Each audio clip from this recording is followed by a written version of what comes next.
Welcome back to Rolling Solo. My name is Adam Smith, and in this unboxing video, we are going to be checking out a game called Wild Assent, something that is solo playable right out of the box. This comes from Lazy Squire Games. We'll not only be checking out the core box in this video, but also the stretch goal box that came along with the Kickstarter. So without further ado, let's go ahead and take a look at the back of the Wild Assent core box. We'll check out all the components inside that, and then we'll head into this stretch goal box. Wild Assent is a 1 to 4 player miniatures board game with PvP and solo cooperative modes. Battle your opponents in the gladiatorial arenas of the Silvestrem in the arena mode, or hunt the dangerous creatures of the wilds by yourself or with friends in the hunt mode. Regardless of the mode you choose, Wild Assent offers tactical and entertaining combat combined with strategic and interesting decisions to make before the miniatures even hit the board. The first thing you're going to notice when you open up the game box is there's already an organizer ready for you to fill in, sitting right on top of the game components. Underneath of that insert, we're going to run right into a whole bunch of resin miniatures inside the box here. We've also got some dice in the middle and some packs of cards. There looks to be more content beyond that underneath, likely punch boards and game boards. So first, let's go ahead and take a look at the miniatures up close.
You've now seen all the miniatures and dice in this next compartment of the box. One of the things I really like about this on the inside is when you take your miniature out, you'll see there is a picture underneath. So once you have all the miniatures out of the box, it's really easy to figure out where they belong. Now let's go ahead and check out each and every card that comes inside the core box.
After removing that tray and insert for the miniatures, we're now into the rulebook and other game boards and punch boards down below. I'm going to take all these out of the box and we'll go through each of them. Inside the box, you're going to find these 3 booklets, the Hunt rulebook, the Arena rulebook, and the Campaign book. Let's go ahead and quickly take a look at all 3 of them. Taking a look inside the Hunt rulebook, the first thing you're going to see on the left-hand side is narrative around the rise of the Seekers.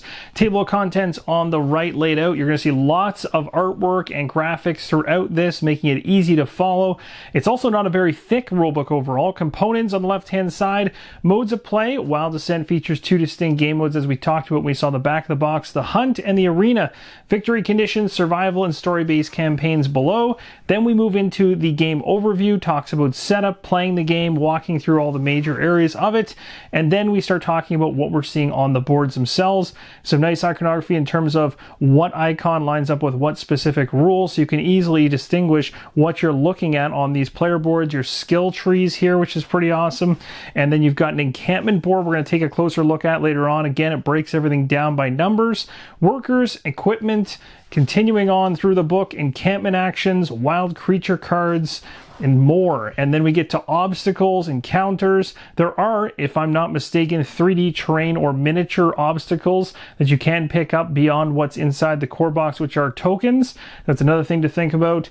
Moving on through the encounter setup, we got the final setup here, activating Seekers on the far right, and we're really getting to the tail end of it now. So this rulebook overall, and again, one of the things I love about this, got to point this out, the actual pictures in terms of the major things you're going to need to know, like flying movement, partial cover, line of sight. There's some great pictures in here to make things really easy to understand, and these are all examples on top of it, so making it that much better.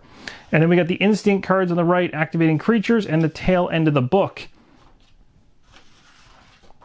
So in total, we've got about 23 pages to go through if you're counting the back section of this rulebook here that has a keyword section. For those interested in the Arena rulebook, let's take a look at what's inside this one. We've got ourselves some narrative text on the left-hand side, as well as a table of contents and some artwork. Talk about artwork, there's some beautiful artwork right there, as well as the components all listed out here.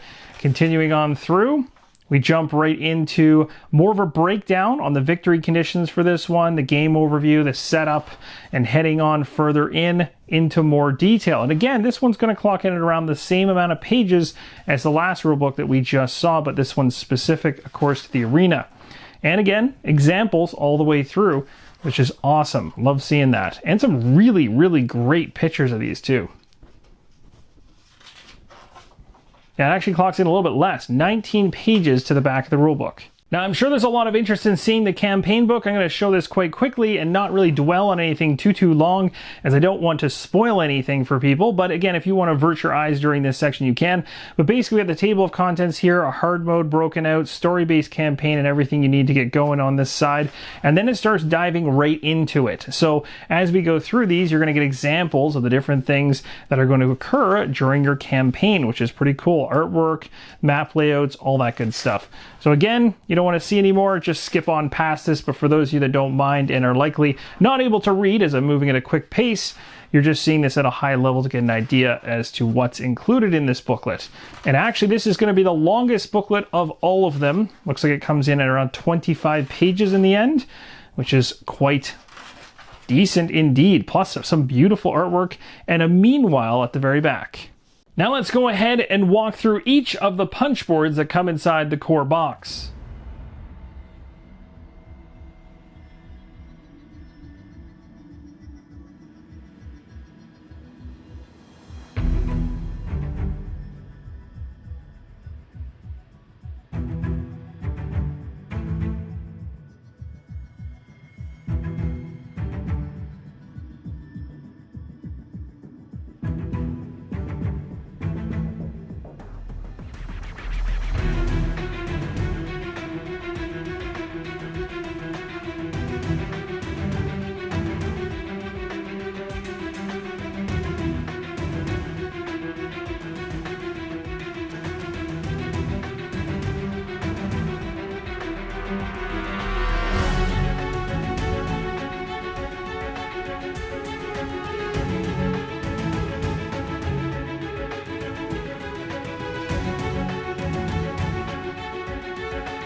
Here's an up-close look at the encampment board. I absolutely love the look of this, the feel of it, and the artwork really pops out. And here's a look at the game board, at least one side of this double-sided board. And the board extended even further out than the last shot. Now you can see the top of it. The artwork looks awesome. And here is a look at the opposite side of the game board. Again, we're going to need to pan up as there is more to it than this. Here's a look at the rest of the game board, and I gotta say, this side looks just as good as the other one. And that's going to conclude my unboxing of the core box for Wild Assent. Now let's change our focus to the stretch goal box for Wild Assent. We'll first take a look at the back of the box, and then we'll check out all the components inside. Inside this very box is a bounty of stretch goals unlocked during the Wild Assent Kickstarter campaign. It includes 2 miniatures suggested and voted on by fans, 2 crossovers, and 1 very lazy squire. The Wild is a richer and more dangerous place thanks to you, the backers and late pledgers, who made not just this box, but Wild Assent itself possible. So pat yourself on the back, pick your favorite Assent or Seeker, and we'll see you in the wilds. The first thing you're going to see when you open up the box, similar to the core box, is another storage tray. I'm a big time fan of these appearing in both of these boxes, knowing that I can organize everything efficiently. Next, inside the box, after removing the insert, you're going to find a number of card packs that we'll go through, as well as a whole bunch of miniatures. Without further ado, let's go ahead and check out those miniatures up close.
Now let's go ahead and check out each and every card from the stretch goal box.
conclude the unboxing for the core box and stretch goal box for Wild Assent from Lazy Squire Games. Stay tuned to the channel for a future setup video and full playthrough so you can get an idea as to how this one plays solo. Thank you guys so much for watching, and as always, keep on rolling solo.